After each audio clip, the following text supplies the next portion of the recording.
alhamdulillah ya, berkah banyak yang mengundang juga dan mendapatkan banyak inspirasi lagi ya Mas Adit Iya, ya. alhamdulillah. Seperti apa tuh?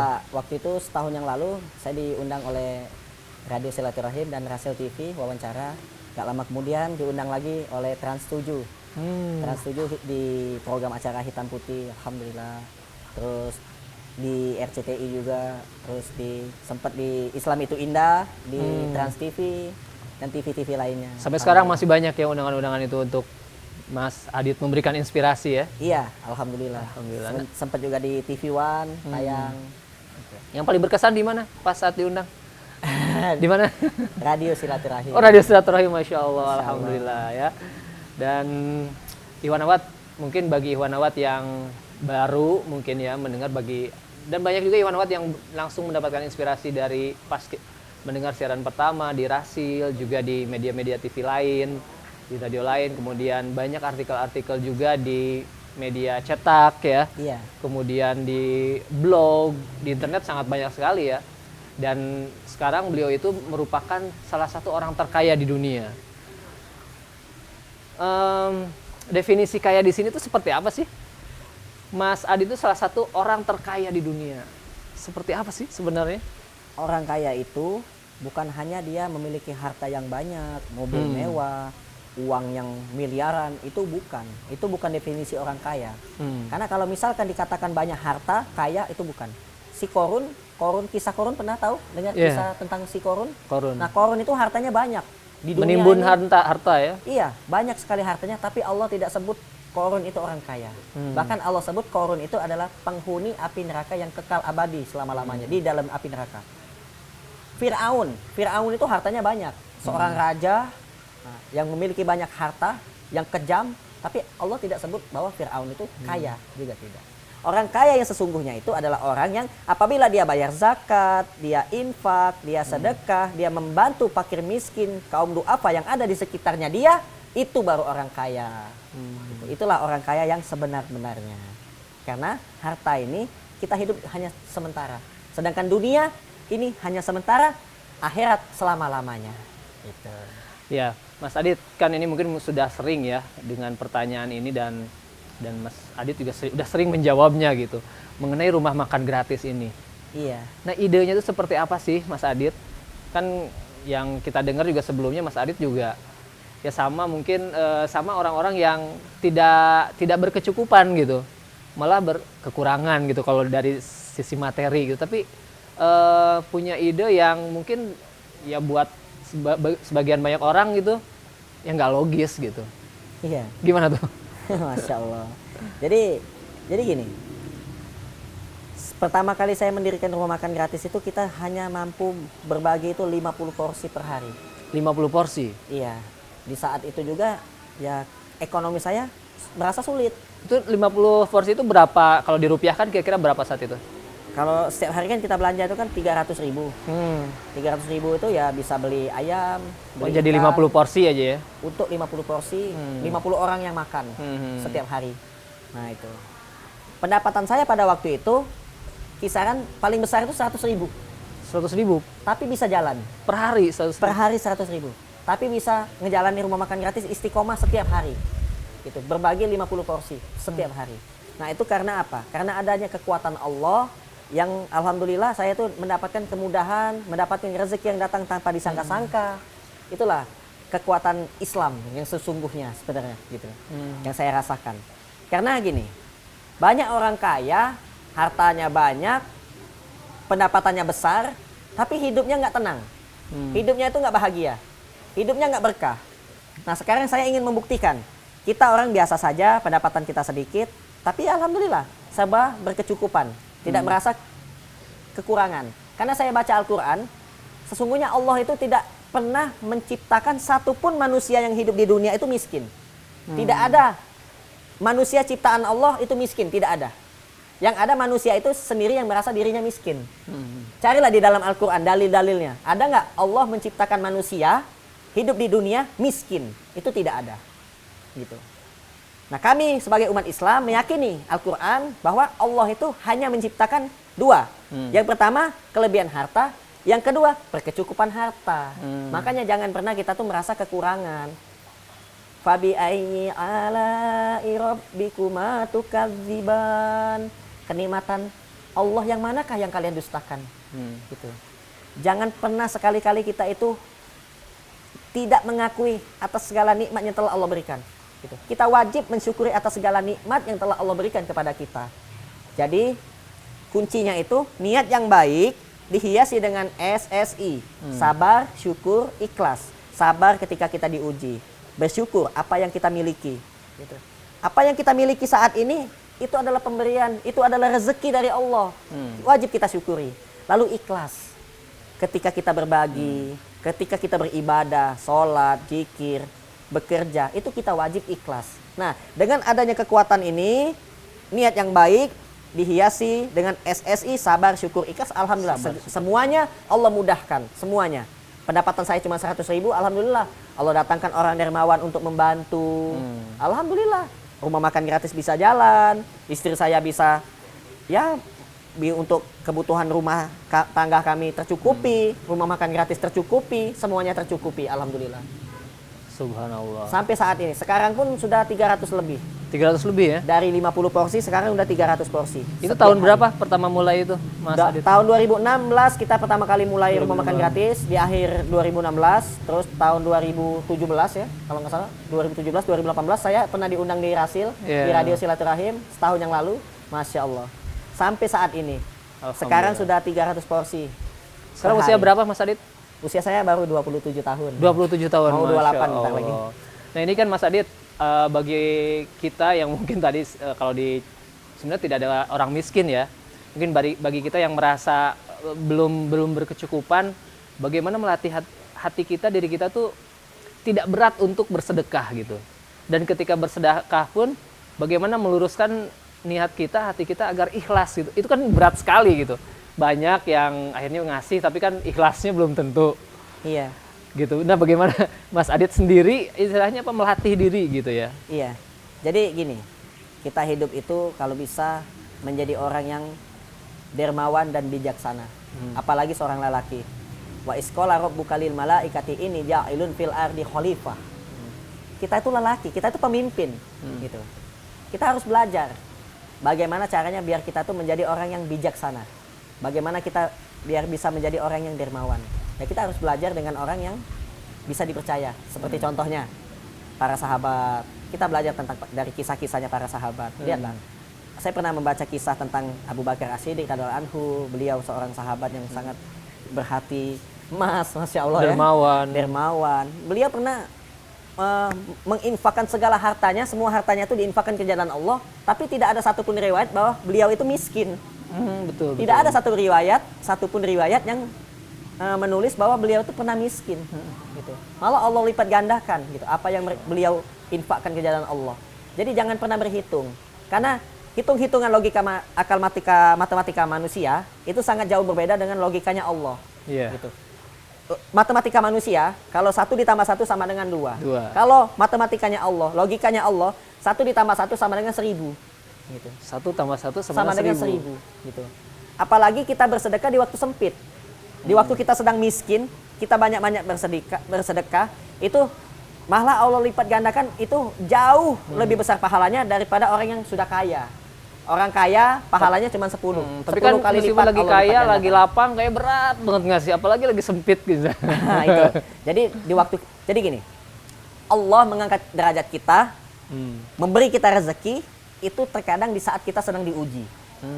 Itu kita harus catat. Jadi Allah mengangkat kita derajat, memberi kita rezeki di saat kita sedang diuji. Nah, di saat kita sedang diuji itulah kita tuh harus sabar. Nah, gitu. Di saat kita sedang diuji itulah kita makin bersemangat, makin banyak lagi kita bersedekah. Kita punya uang 10.000, perut kita sudah kenyang. Misalkan contoh, uang 10.000 ini kita sedekahkan. Kita belikan susu yang kaleng itu, susu krim. Lalu kita masak, kita ambil gelas, itu kurang lebih 20 sampai 30 gelas. Lalu kita takar satu gelas itu, susu itu, kita bagikan ke tukang sapu di waktu subuh. Di waktu subuh itu kan banyak tukang sapu di depan-depan jalan-jalan itu kan banyak. Kita bagikan. Itu ada 20 sampai 30 tukang sapu, kita bagikan susu, silakan. Silakan Ibu, silakan. Yang tukang sapu tuh kita bagikan. hati mereka senang, Iya. gitu kan? Kita pun ikut senang, bahagia. Itu malaikat mencatat segala amal perbuatan kita tuh kita dicatat. Nah, gitu. Kita sedekah diam-diam, pahalanya besar. Dosa kita diampuni. Kita sedekah terang-terangan, pahalanya besar. Tapi dosa kita tidak diampuni. Jadi sedekah itu boleh terang-terangan, boleh secara sembunyi-sembunyi. Sembunyi-sembunyi jauh lebih baik. Nah itu tips. Kalau misalkan punya uang 10.000, bisa bersedekah, sedekah produktif untuk 20 sampai 30 orang. Masya Allah. Gitu. Kita beliin susu, kita bagikan ke tukang sapu. Lihat hasilnya nanti siang. Jangan langsung instan, jangan langsung kayak gitu. Lihat hasilnya nanti siang. Subuh-subuh kita sedekah, siangnya seperti apa? Kelaparan nggak kita? Nggak mungkin. Nggak mungkin Allah itu membuat hambanya itu sengsara sampai mati kelaparan, nggak mungkin. Nggak ada sejarahnya. Saya nggak pernah dengar orang tinggal di masjid beribadah, tahu-tahu mati kelaparan. Nggak pernah saya dengar. Atau orang sedekah, tahu-tahu hidupnya itu sengsara, miskin, gitu. Jadi kaum duafa itu nggak ada. Justru orang yang sedekah itu jadi orang yang dermawan. Allah lipat gandakan rezekinya.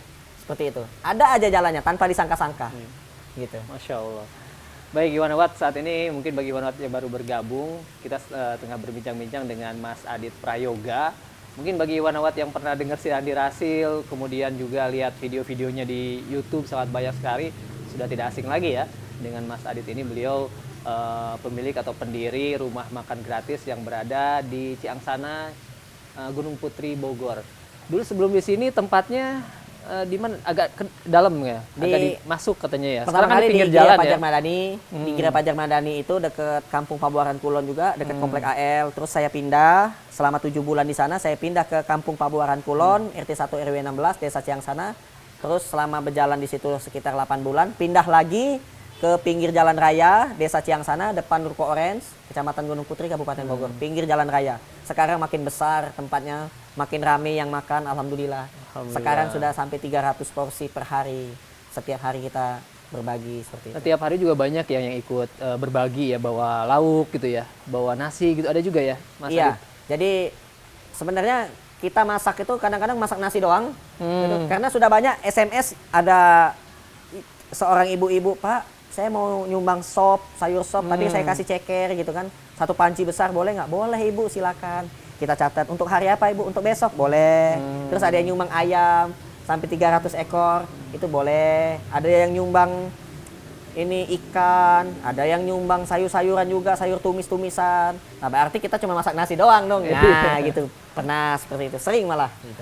Nah kalau di bulan Ramadan seperti ini, itu bukanya untuk buka atau Kalau tutup? di bulan Ramadan kita dua. Jadi setiap hari itu dua, ada makan sahur sama buka puasa bersama. Sahur juga ya? Sahur bareng anak-anak yatim dan kaum duafa, sedangkan buka puasa bersama umum. Siapa saja boleh ikut. Non muslim juga boleh ikut. Non-muslim Walaupun dia tidak puasa, non muslim yang berbeda agama, kalau dia lapar nggak punya uang, silakan kita kasih makanan-makanan. Selagi makanan itu tersedia, silakan. Selagi rumah makan gratis buka, ada makanan, silakan. Siapa saja boleh. Seperti itu. Nah bagi Iwan Wat yang saat ini menyimak atau yang mungkin ingin silaturahim main-main ke rumah makan gratis, silakan ya, lewat di Maps juga ada ya, di Google Maps, tinggal diketik aja rumah makan gratis Ciangsana ya. Iya, Ciangsana. Pinggir jalan, tepatnya di depan Ruko Orange Iwan Wat. Sangat mudah ya untuk dicapai.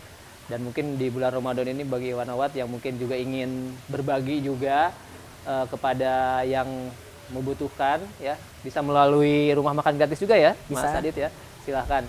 Nomor telepon yang bisa dihubungin mungkin Mas Adit untuk kontak-kontak? 0812 atau 0812 Iya. 9 9 1000 1000 266. 266 0812 91000 gitu ya? Iya, 266. Ini nomor Mas Adit sendiri ya? Itu nomor call center rumah makan gratis, Oh, ada iya. WhatsApp-nya, ada IMO. Baik. Kalau untuk Instagram boleh dicatat juga Instagramnya. Nama Instagramnya rumah makan gratis atau rumah_makan_gratis. Ya silakan Iwan Wat untuk follow ya. YouTube-nya juga ada. YouTube juga ada? Ada. Masya Allah. YouTube-nya rumah spasi makan spasi gratis, rumah makan gratis. Itu kegiatan-kegiatan itu di rumah besar makan. semua. Semua kegiatan rumah makan gratis ada di YouTube, Instagram dan Facebook. Masya Allah. Seperti itu. Ini membuat di medsos juga niatnya untuk menginspirasi lebih banyak orang lagi ya. Iya, saya Untuk juga berbagi ya. nggak nyangka rumah makan gratis ini bisa terus istiqomah sampai saat ini. Waktu itu rumah makan gratis itu kan tanahnya itu cuma dapat izin selama 2 tahun. Nah, terus sudah waktunya di bulan Oktober kemarin itu saya harus pindah dari tempat itu. Dan alhamdulillah saya berdoa sama Allah, ya Allah, mudah-mudahan rumah makan gratis ini bisa terus berjalan istiqomah. Akhirnya apa? Allah datangkan orang dermawan. Beliau itu seorang tokoh di Desa Ciangsana, ketua PPD Desa Ciangsana, namanya Bapak Haji Udin Saputra SH. Alhamdulillah, Dit, lu Dit lagi di mana, Dit? Lagi di rumah, Pak. Akhirnya ketemu. Setelah ketemu, udah jalan aja terus rumah makan gratis. Itu saya punya tanah pinggir jalan di depan Ruko Orange, Desa Ciangsana. Masya Allah. Allahu Akbar. Doa saya dikabulkan sama Allah. Allahu Akhirnya rumah Akbar. makan gratis bisa terus berjalan dan terus istiqomah sampai saat ini. Nah, Iwan Awad yang sekali lagi tadi ya yang baru menyalakan radionya di kesempatan ini dan juga mungkin baru bergabung di YouTube Dasil TV, Iwan Awad. Kita masih berbincang-bincang dengan Mas Adit Prayoga di rumah makan gratis ya, tepatnya di Ciangsana, Gunung Putri, Bogor ya. Kalau Iwan Awad yang mungkin sudah sering main di sekitar Jalan Transyogi Cibubur, kalau di daerah Jakarta, kalau ke kanan itu masuknya ke mana? Ke rumah Pak SBY ya. Iya. Situ ya. Kalau ini ke sebelah kirinya, ke arah utara, Iwan Awad bisa menemukan rumah makan gratis ini, Iwan Awad. Nah, Mas Adit, selama Mas Adit tadi dari 2016 ya, Iya. luar biasa membuka rumah makan gratis. Ini keajaiban-keajaiban apalagi sih yang pernah Mas Adit ya rasakan gitu, yang bisa di-sharing kepada Iwan Awad yang mungkin bisa memotivasi untuk selalu berbagi meskipun tidak lapang juga gitu ya. Jadi saya dulu pernah sakit-sakitan. Saya dulu pernah sakit-sakitan. Sakit apa? Sakit. Saya ada gejala jantung. Oh, Masya Allah. Gejala jantung dan gejala paru-paru. 2 penyakit saya itu.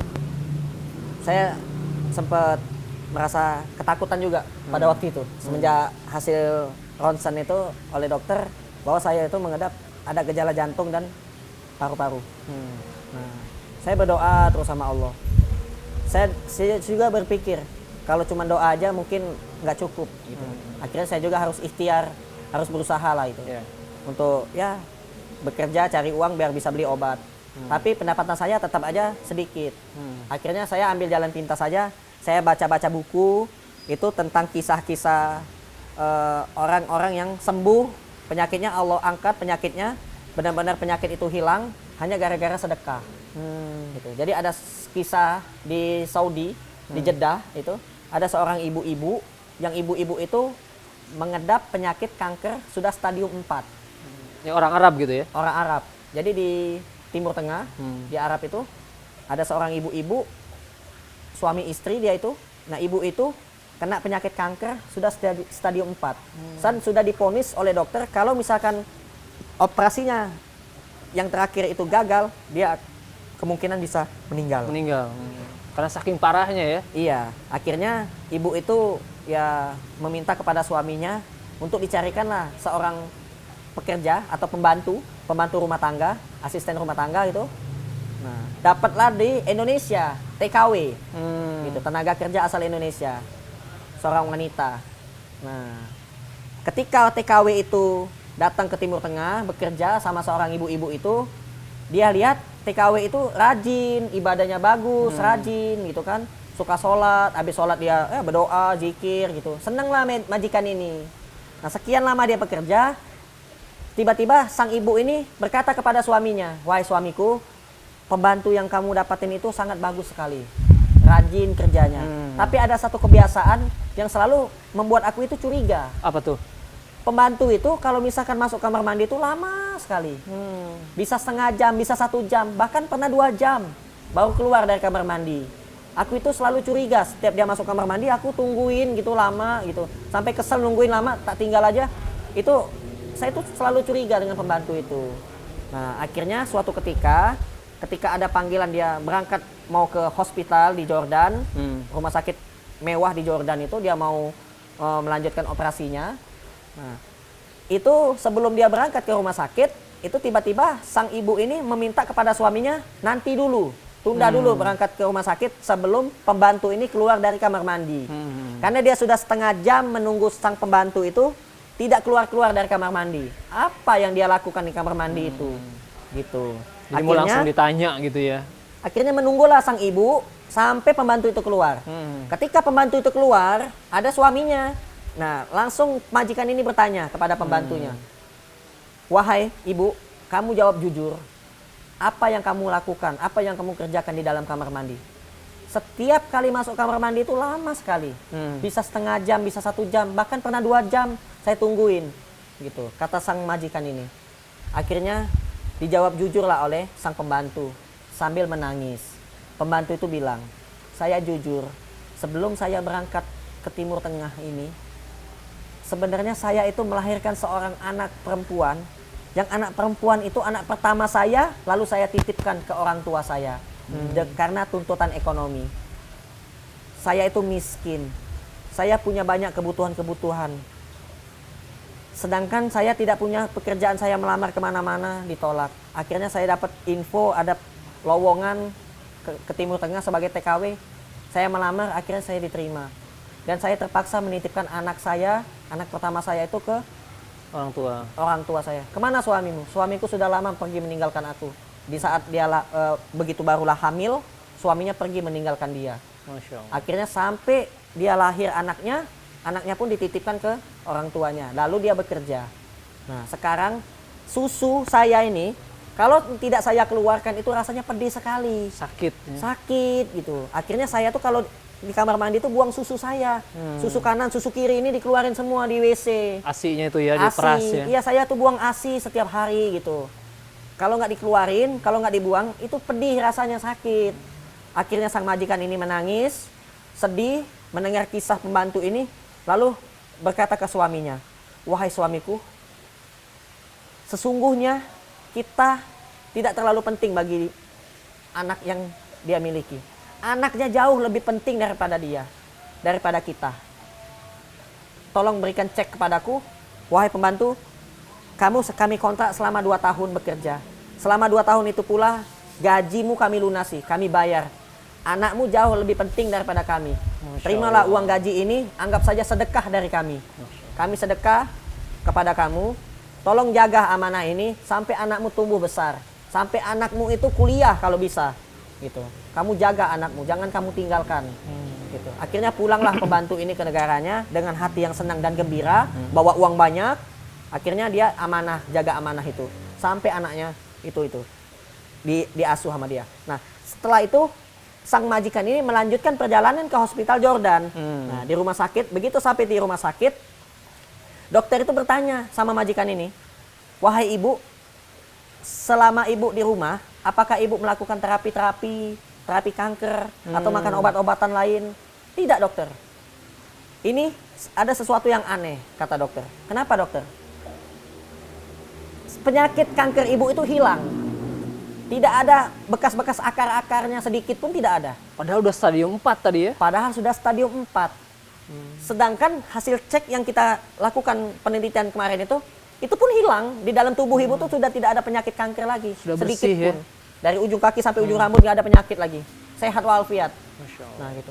Lalu ibu ini menjawab kepada dokter, wahai dokter, apabila apa yang engkau ucapkan itu benar, maka itu sesungguhnya alhamdulillah Allah yang mengangkat penyakit saya, perantara saya bersedekah kepada seorang TKW asal Indonesia. Lalu sang dokter langsung catat kisah ibu ini. Alhamdulillah kisah ibu ini kisah nyata dan dicatat oleh tim redaksi di internasional. Itu ada bukunya. Kalau misalkan kita ke Jeddah, ke Madinah atau ke Mekah Al-Mukarramah, itu ada kisah sang ibu ini. Sampai sekarang masih diabadikan kisah ini. Nah, itu. Jadi Ustadz Khalid Basalamah yang suka timbul di YouTube, itu pernah juga menceritakan tentang kisah seorang TKW asal Indonesia itu yang mendapatkan gaji selama 2 tahun, lalu sang majikannya sembuh dari penyakit kanker. Gitu. Keajaiban Allah angkat ya penyakitnya itu. Itulah keajaiban dari Allah Subhanahu wa taala. Itulah indahnya Islam juga. Jadi jangan pernah kita itu merasa rugi atau merasa takut miskin ketika ingin berbagi. Bagaimana mungkin kita ini takut rugi, takut miskin? Sedangkan kita ini diciptakan oleh Allah, diciptakan oleh Zat yang Maha Kaya. yang menciptakan langit dan bumi beserta isi-isinya. Oleh karena itu, marilah kita bantu saudara-saudara kita yang membutuhkan, kita bantu perjuangan-perjuangan sahabat-sahabat, teman-teman kita, ustadz-ustadz kita, guru-guru kita, perjuangan dakwah beliau, kita bantu gitu. Kita bersedekah, kita berinfak, kita berzakat, itu adalah kewajiban kita gitu. Jadi oleh karena itu, marilah kita sama-sama berbuat baik dan jangan pernah bosan untuk berbuat baik gitu. Karena dunia ini sementara, sedangkan akhirat selama-lamanya. Mari kita pikirkan dunia kita dan akhirat kita. Masya Allah. Kisahnya menginspirasi sekali ya Ikhwan Akhwat. Tadi seorang ibu yang stadium 4 ya, tadi kanker ya. Iya. Sembuh dengan Masya Allah. Biiznillah ya, karena Allah dengan bersedekah kepada TKW Indonesia luar biasa. Ini suatu keajaiban dari Allah betul ya. Atau mungkin mukjizat gitu ya. Allah Akbar. Ini bukti bahwa sedekah itu Masya Allah, langsung Allah balas. Dan tadi Mas Adit pun yang tadinya sakit-sakitan sekarang. Saya sakit-sakitan. Terakhir saya cek penyakit saya di Cibubur itu. Alhamdulillah. Rumah sakit Mitra Keluarga. Saya cek satu pun nggak ada penyakit saya. Masya Allah, yang tadinya Sembuh. tadi paru-paru, jantung ya. Yang tadinya kata dokter ada penyakit gejala jantung. Nggak pernah saya minum obat, demi Allah saya nggak pernah. Terapi atau olahraga tuh nggak pernah. Saya terus terang, kalau habis sholat subuh tuh saya zikir. Habis zikir tuh saya tuh ngantuk. Nggak bisa saya nahan ngantuk itu. Gitu. Saya tuh kalau misalkan harus tidur dulu. Harus tidur, nah bangun tidur itulah baru saya masak, sibuk segala macam gitu kan. Sibuk di rumah makan gratis gitu. Jadi waktu olahraga tuh jarang olahraga saya. Saya paling olahraga tuh ya sore atau malam seperti itu. Dan alhamdulillah penyakit saya tuh hilang. Gitu. Dan saya nggak cerita juga ke dokter yang di ini rumah sakit Mitra Keluarga itu. Begitu saya lihat hasil ronsen saya, alhamdulillah penyakit saya itu nggak ada. Masya Sehat Allah. gitu. Allahu Akbar. Ini kisah nyata lagi. Dulu waktu di Kampung Pabuaran Kulon, RT 1 RW 16 di Desa Ciangsana, itu saya dipinjemin tanah oleh seorang ibu-ibu, yang ibu-ibu itu mantan kolonel. Mantan kolonel, dia itu punya tanah. Nah, tanah itulah yang kami pinjam untuk bangun rumah makan gratis. Dan ibu itu sakit kanker. Sudah stadium 4 juga. Iya, iya, iya. Nah, semenjak dia meminjamkan tanahnya untuk kami buka rumah makan gratis, itu Allahu Akbar. Penyakit kankernya pun sembuh. Masya Allah. Pada waktu pertama kali kenal, saya kenal ibu ini sakit kanker, terbaring di tempat tidur. Kalau misalkan malam jam 2, jam 3 subuh itu, suaminya suka nelpon saya. Ustadz Adit minta tolong, ini istri saya ini kesakitan, dadanya tuh sakit, panas katanya gitu. Meriang-meriang, panas dingin juga katanya gitu. Akhirnya saya mau datang ke rumahnya, udah masih subuh. Belum subuh malah, jam 2, jam 3 subuh.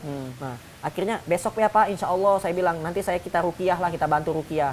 Nah, kami bantu ruqyah. Setelah kami bantu ruqyah, kami terus melakukan sedekah. Jadi SDRT. Itu metode. Kalau misalkan kita punya penyakit yang aneh-aneh itu SDRT obatnya. SDRT itu singkatan dari sedekah, doa, ruqyah, tazkiyah. SDRT. SDRT. Jadi untuk pendengar radio Silaturahim dan Rasil TV, kalau misalkan kita punya keluarga atau saudara atau sanak famili atau kita yang sakit, coba kita lakukan metode SDRT. Sedekah. Karena sering saya lakukan SDRT ini, alhamdulillah. Ada yang sakit jantung sembuh. Tadi sedekah ada yang apa, lumpuh Mas Adit? sembuh. Sedekah, SDRT itu singkatan dari sedekah, doa, doa, ruqyah, ruqyah, tazkiyah. tazkiyah. Tazkiyah itu pensucian jiwa, Pensucian jiwa. membersihkan manusia dari kotoran-kotoran hati, penyakit-penyakit hati. Nah, penyakit-penyakit hati, sombong, dengki, iri, nah, suka jahat sama orang, suka Hilangkan semua. hilangkan semua itu penyakit-penyakit itu. Nah, itu ada kitabnya pun ada, beli buku Tazkiyatun Nufus atau Tazkiyatun Nafs namanya. Itu baca buku itu bagus itu buku itu. Nah, itulah insya Allah kita yakin sama Allah bahwa Allah yang maha menyembuhkan, Allah yang mendatangkan penyakit, dan Allah yang menyembuhkan penyakit. Insya Allah dengan ikhtiar kita, sedekah, doa, ruqyah, tazkiyah. Kalau misalkan nggak ada uang nggak apa-apa, 10.000 rupiah pun bisa sedekah. Beli nasi bungkus, kasih makan nasi bungkus itu ke anak-anak yatim. Anak yatim satu aja, satu bungkus nasi, kan ada nasi bungkus yang harganya 10.000 kan? Ya. Nah, beli nasi Paket ayam 10.000. atau nasi ikan atau nasi goreng gitu kan? Nasi goreng. Nah, anterin ke Yayasan Yatim Piatu, tanya, ada anak yatimnya nggak? Nggak ada, oh, berarti bukan Yayasan Yatim Piatu.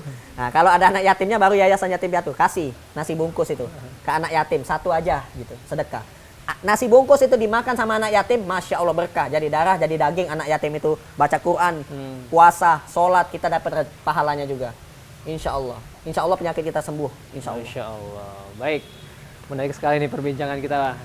Mas Adit, Ya, kita jeda dulu ya Mas Adit. siap. Iwan Wat, jangan kemana-mana, kita akan lanjutkan bincang-bincang dengan Mas Adit, pendiri Rumah Makan Gratis Ciangsana, Gunung Putri, Bogor.